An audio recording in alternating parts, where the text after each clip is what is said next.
Hey guys, Adam in the Aeroworks Hangar, and today we're going to be talking about certified aircraft ownership or purchasing your first certified aircraft. This video is really for a couple different groups of people. One, if you're wondering what's been going on with the Super Duty build, this is where my time has been going.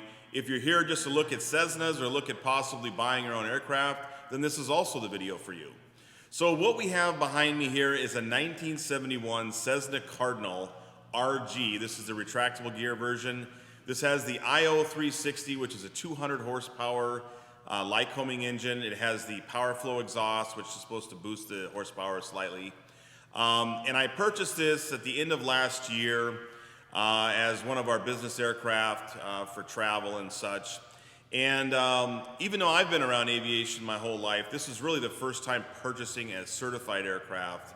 Of course, I'm building one at the Aeroworks shop, but this was the one that, when you purchase certified, you kind of have to follow the whole history of the aircraft. So when we were interested in this aircraft, we found it online, and we reached out to the broker, who then emailed us some information about the aircraft, including the logbooks. And the logbooks are really the heart and soul of any certified aircraft. If you don't have logbooks, you'll see ads that say no logs. That can devalue an aircraft by thousands of dollars because you really have lost all of the history of the plane. Mine had logs from the very first time it was built at the Cessna factory all the way up till current annual inspection. And so what a lot of brokers will do, or sellers online, is they'll email you scanned versions and kind of allow you to browse through the logbooks. And from what we could tell on the surface, what was legible anyways, because as you go back in time, back in the 70s when people wrote in cursive, which nobody does anymore, it's kind of hard to read some of the handwriting. Most A&Ps now, or aircraft power plant mechanics, will type everything out and then cut out a strip of paper and glue it in the logbook so it's very easy to read. But going back to the old logbooks was something like reading somebody's old journal or diary. It was very hard to read. So we could only get bits and pieces of information. We knew the aircraft was owned by several different people. We knew that the N number changed at one time. We knew it was a different color at one time. So you kind of go through and you go from the start of life till current. You can also go backwards to kind of see where were the maintenance things done, what major things happened with the aircraft. And so, from the surface, it looked like a fairly well-maintained aircraft. Now, I will say that the outfit that we purchased from, this was a group of guys that, one, we have an aircraft salesman, we have an aircraft owner who's also an A&P, so he can do his own maintenance, and then we have an IA or an inspection authorization A&P who can sign off major work. And these three guys basically buy and sell airplanes, and so it's in their best interest to make sure that these aircraft look really good in pictures and on paper because they want to flip them and make money on them. And that was kind of the case with my aircraft. It looked great on the surface, and you can go into looking at the engine and looking at the logs, and everything seems great. And including, we had an inspection done. Again, this inspection was done by somebody known to them, not necessarily known to me because it was in a different state. So if I was going to give you a piece of advice, it would be, if you are looking at a certified aircraft, make sure you get your own mechanic to look at it.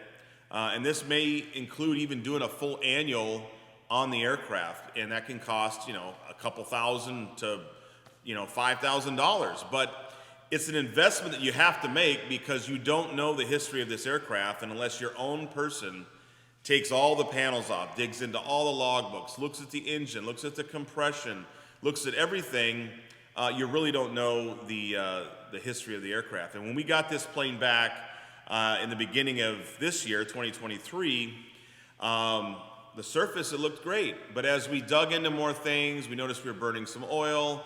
We did know that it had a new cylinder put on, which is kind of normal for burning some extra oil. But we had some leaking in the engine. We started digging into that. We decaled it. And we had some intake seals that had to be replaced. We had cylinder head covers that need gaskets replaced. Just lots of little things going on. We got that all buttoned up. Then we noticed that we had hydraulic fluid under the aircraft. We had to figure out where that was. And on the Cessna Cardinal, when the gear swivels and goes up, there's no hard brake line attached to the gear leg. So what they do is the hydraulic line for the brakes is internal, it's in the fuselage, and it goes to a block which then swivels on an O-ring as the gear swivels up into the belly of the aircraft. And that little teeny O-ring, that $2 O-ring that's installed at Cessna, is part of a larger little block piece, and Cessna sells that for like $2,000. Luckily, we're in a favorable spot where we are, that we have a Cardinal specialist at our airport, and he was able to just remove that and actually rebuild that part. But it's all things that take the aircraft down. There's little things here, little things there. So, and you'll probably have seen some pictures throughout this video of some of the different things we've done to it. But when you get an aircraft like this, that's used, that's over 50 years old, that looks great on the outside, you really got to go through every single nut and bolt, making sure the cables are adjusted correctly, making sure the engine is running properly, making sure it's got all of its inspections done if you're going to be flying this plane IFR or even just VFR, making sure that the ELT battery has been replaced. What's the history on the aircraft's battery? How are the fluids looking? Have you done an oil analysis? Things like that. For example, like with the gear leg, when that little O-ring dried out, cracked, and gave way, we came out to fly one day, got in the plane, pulled it all out of the hangar, got it pre-warmed up and everything, pushed the left brake down, and right to the floor the brake went. Why? Because all the fluid in that left brake had been leaked out and squished out. So it wasn't a major deal. We were able to recharge it up and get a flight or two out of it before we had to have the O-ring replaced. But it's those little things that can shut down an entire mission. So, when we're talking about aircraft maintenance, obviously we have a hangar here that we keep it in. We keep the aircraft, pretty much ready to go at all times. It's pre-flighted, post-flighted. Tanks are dipped. We top it off to our fuel levels that we typically fly with. We keep our battery on a battery tender, which keeps the battery from sulfonating. It's actually a desulfonating battery tender / charger, so it'll actually charge and desulfonate and discharge as needed to keep the battery at optimum health. So we keep that plugged in. We keep plugs in all the air ducts and fuel vents just to keep bugs and bees and insects from clogging that up. Any of those things that can keep you from flying because you've got some erroneous indication on something. So we're going to be doing some more videos on the Cardinal, but I wanted to do a quick, overview of just why we've been busy with this thing, because a lot of things take time. You have to get certified parts. Unlike the experimental world, which you guys are involved in, where you can pretty much do whatever you want, even though we typically use, AN hardware for building our kit plane, there's no rule or regulation that says you have to do that. That's the difference between a certified aircraft, where everything has to be certified for this aircraft. If Cessna has a part, you have to put that part in there, or a part that is certified aftermarket, whether it's a landing light, whether it's a lever, whether it's a piece of aluminum or bracket. You have to buy what Cessna says you have to buy, or you have to buy it from a manufacturer that's been approved by the manufacturer, the original manufacturer, to put those parts on. So it's a whole different world when you're talking certified aircraft versus experimental. But we're going to be getting back to the Super Duty build here shortly.